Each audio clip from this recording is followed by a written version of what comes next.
Picture this. It's 7 p.m., your baby is already drowsy in the crib, eyes fluttering closed on their own, and you're downstairs, sipping a hot cup of tea. Sounds like a fantasy, right? If you're currently rocking, soothing, and swaying your baby for hours every single night, only for them to wake up crying at 2 a.m. anyway, I know exactly how exhausted you are. I used to pace back and forth in the living room at 2 a.m., half awake, half asleep, thinking my life was just going to be like this forever. The reality is, most sleep struggles aren't because something is wrong with your baby. They're because nobody ever showed you the actual step-by-step process. That's exactly why I built this 7-day plan. Gentle, science-backed, and incredibly easy to follow, starting tonight. There are 7 days and 7 simple steps to help your baby finally sleep through the night. I'm giving them to you in order, from the easiest thing you can do today to the harder, but still totally doable steps later in the week. Let's start with day 1, because this one is going to save you a lot of frustration. Day 1 is all about checking if your baby is actually ready. Here's the issue. A lot of parents try to sleep train way too early and then blame themselves when it doesn't work.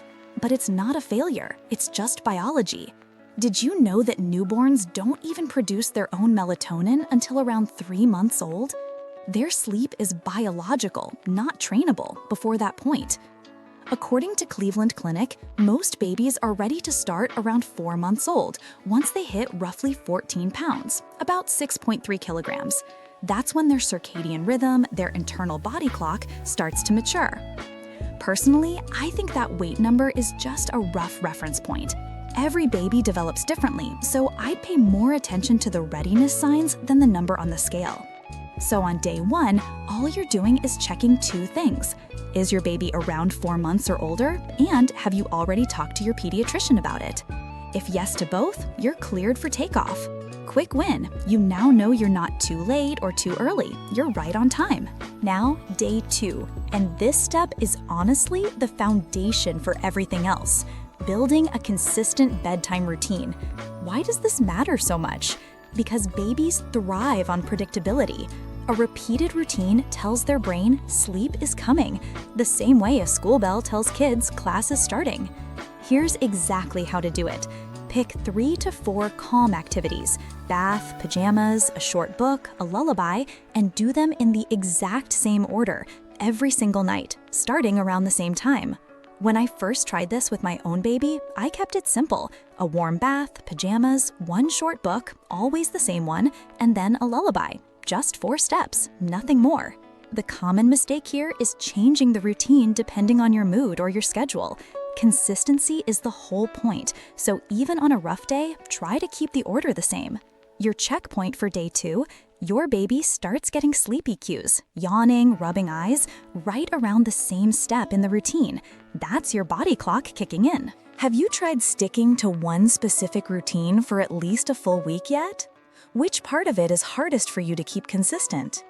Moving on to day 3, and this one is about the space itself, not just the schedule. Setting up a truly safe sleep environment.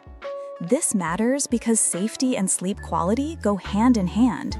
A baby who isn't safe isn't settled either. The American Academy of Pediatrics recommends babies sleep on their back, alone, in a crib or bassinet, with absolutely nothing soft inside. No blankets, no pillows, no stuffed animals for every single sleep until 1 year old. They also recommend room sharing, meaning baby's crib in your room for at least the first 6 months. The common mistake?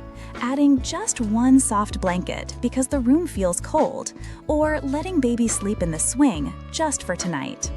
Stick to the guidelines, every night, no exceptions. Checkpoint. Your baby's sleep space is bare, safe, and boring. Boring is exactly what you want here.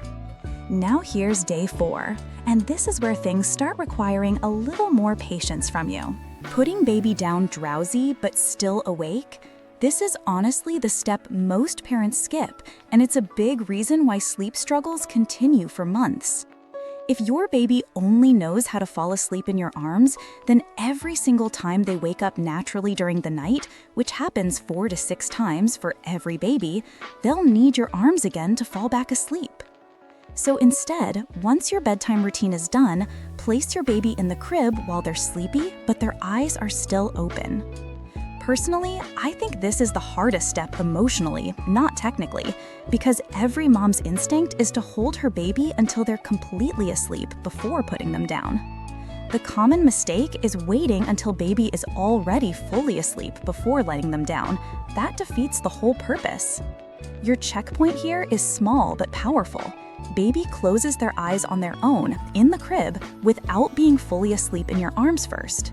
That's the entire skill of self-soothing being born right in front of you.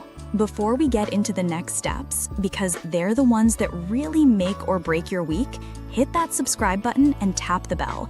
I share these science-backed, no guesswork parenting hacks every single week, and you genuinely don't want to miss what's coming next. All right, let's talk about day 5, because this is where you actually pick your method, choosing a gentle sleep training approach. Why does this step matter so much? Because sleep training isn't just one thing, it's a whole toolbox, and the right tool depends on your baby and on you. If you want something gentle, try the pick up, put down method. You pick baby up when they cry, soothe them briefly, then put them back down once they're calm, repeating as needed. This works especially well for babies between 4 and 8 months old. If you want a slower, more hands-on approach, there's the chair method, sometimes called fading. You sit in the room until baby falls asleep, then move your chair a little farther away each night.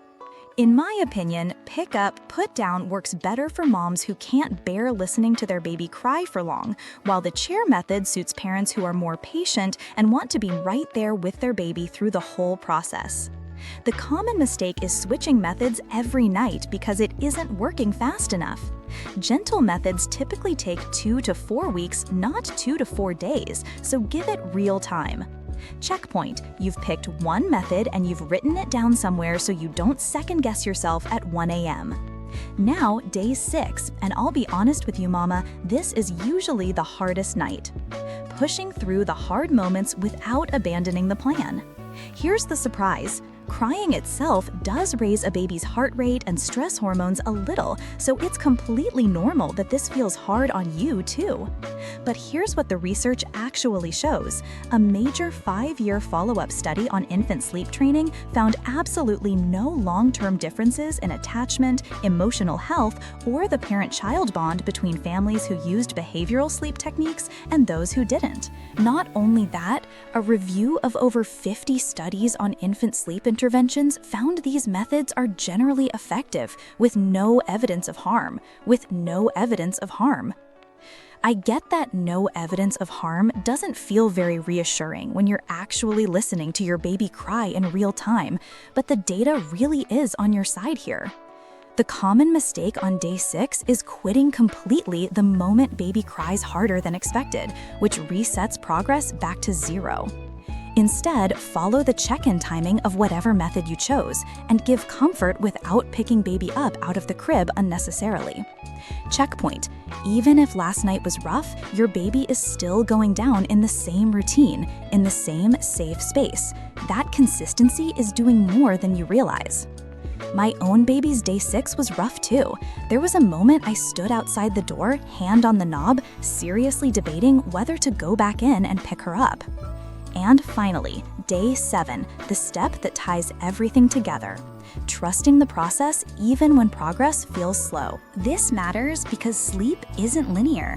Even at 6 months old, research shows 25 to 50% of babies still wake at night sometimes, and that's considered completely normal. So what's the bottom line? Some nights will be smoother than others, and sleep regressions can still pop up around 8, 9, and 12 months, even after your baby is sleeping well. The common mistake is thinking one bad night means the whole plan failed. It doesn't. It just means you keep showing up with the same routine, the same safe space, and the same method night after night. Checkpoint for day 7. You look back at day 1 versus tonight, and you can already see real progress, even if it's not perfect yet. Let's do a quick recap because you just built an entire sleep foundation in 1 week. Day 1, you checked your baby was ready. Day 2, you built a consistent bedtime routine. Day 3, you created a safe sleep space. Day 4, you started putting baby down drowsy but awake. Day 5, you chose your gentle method. Day 6, you pushed through the hardest night without giving up. And day 7, you learned to trust the process, even on the messy nights. That's the transformation, from exhausted, guessing, and overwhelmed to calm, confident, and actually understanding what your baby needs. Now I want to know which day felt the hardest for you. Drop it in the comments because trust me, mama, whichever one you picked, another mom reading this is going through the exact same thing tonight. Have you ever had a night where you almost gave out halfway through? Tell me about it in the comments. You've got this, one calm night at a time.